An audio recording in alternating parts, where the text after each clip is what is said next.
எல்லோருக்கும் வணக்கம். நான் இன்னைக்கு என்ன குழம்பு வைக்க போறேன் அப்படின்னா, மீன் குழம்பு தான். என்னோட ஸ்டைல்ல மீன் குழம்பு எப்படி செய்றதுன்னு பார்க்கலாமா? வாங்க வீடியோக்குள்ள போலாம். என்னோட சேனல புதுசா பார்க்குறீங்க அப்படின்னா, என்னோட சேனல சப்ஸ்கிரைப் பண்ணுங்க, லைக் பண்ணுங்க, கமெண்ட் பண்ணுங்க.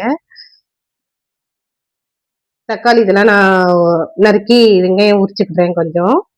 நான் மீன் குழம்பு வைக்கிறதுக்கு 2 மிளகா, 7 மிளகா, 2 தக்காளி எடுத்திருக்கேன். நான் இப்போ தக்காளி நறுக்கிட்டேன், வெங்காயம் நறுக்கிட்டேன், தேங்காய் நறுக்கிட்டேன். தேங்காய் கூட தூத்துக்குடியில வந்து வெங்காயமும் சின்ன வெங்காயமும் இதுவும் தேங்காவும் போட்டு அரைப்போம். ஒவ்வொரு ஊர்ல ஒவ்வொரு விதமா வைப்பாங்க. நாங்க தூத்துக்குடியில இப்படிதான் வைப்போம். தேங்காய், சின்ன வெங்காயம் அரைச்சு எடுத்துட்டு வரேன். புளியும் நெறைய போட்டு வச்சிருக்கேன். புளியை கரைச்சி ரெடி பண்ணணும். இந்த பாத்திரத்துல தான் நான் குழம்பு வைக்க போறேன். ஓகேவா? சரி. தேங்காய் அரைச்சிட்டு வந்துட்டேன். தக்காளி மிளகாய் வெட்டினதை போட்டுட்டு அப்புறம் புளியை கரைச்சி ஊத்தணும். புளியை கரைக்கிறேன்.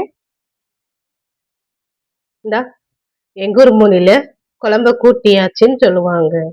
இப்ப குழம்புக்கு ரெடி பண்ணிட்டேன்னா, இனிமே இதை அடுப்புல பத்த வச்சு நல்லா மசாலா கொதிக்க விட்டு காய விட்டு கொஞ்சம் அரை வச்சு மசாலா கொதிச்சு காஞ்சதுக்கு அப்புறம் மீனை உள்ள போட்டு அப்புறம் மீதி காவாசி கொஞ்சம் முழுசாயிடுமா, அப்புறம் தாளிச்சு இறக்கிட்டோம் அப்படின்னா மீன் குழம்பு ரெடி.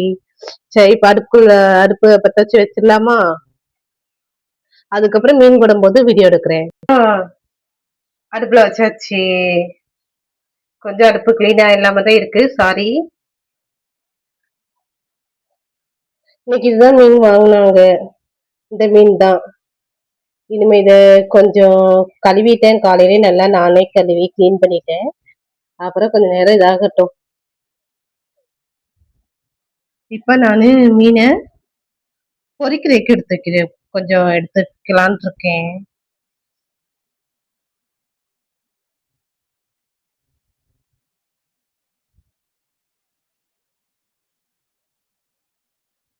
இது வந்து பொரிக்கிறதுக்கு எடுக்கிறேன். ஏன்னா கொஞ்சம் நிறையவே இருக்கா, கொஞ்சம் பொரிக்கிறதுக்கு தனியா எடுத்து வச்சிடலாமா, அதனாலதான்.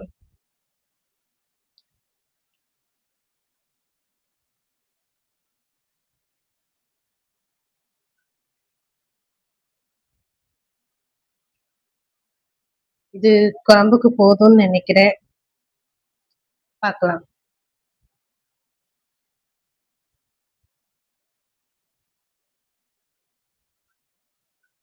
சரி மக்களே, டாடா பாய். ஓ சாரி, இது குழம்புக்குள்ள மீனை போடும்போது ஒன்று எடுக்கணும்.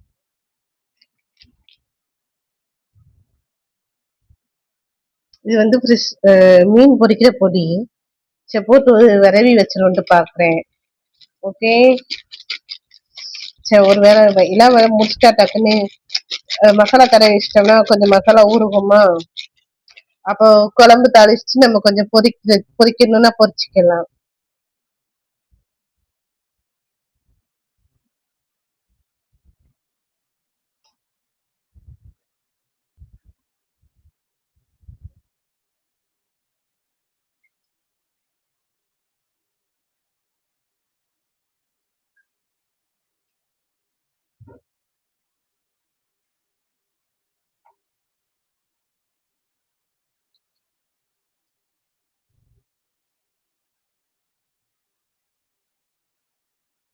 குழம்புக்குள்ள இப்போ மீனை போடுறேன்.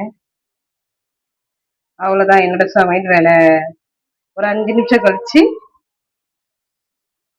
இது ஒவ்வொரு நேரமும் ஒவ்வொரு மசாலா வாங்கிட்டு வராங்களா, குழம்பு தண்ணியா தெரியுது. சரி, நான் பாப்போம். சரி மக்களே, என்னோட வீடியோ பிடிச்சிருந்தா லைக் பண்ணுங்க, கமெண்ட் பண்ணுங்க, சேனலை சப்ஸ்கிரைப் பண்ணுங்க. அடுத்த வீடியோல சந்திக்கிறேன். என்னால அப்படி இப்படின்னு எப்படியோ என்னால முடிஞ்ச அளவுக்கு பேசியிருக்கேன். என்னோட வீடியோல சப்ஸ்கிரைப் பண்ணுங்க, லைக் பண்ணுங்க. Tata bye bye. அடுத்த வீடியோல சந்திக்கிறேன்.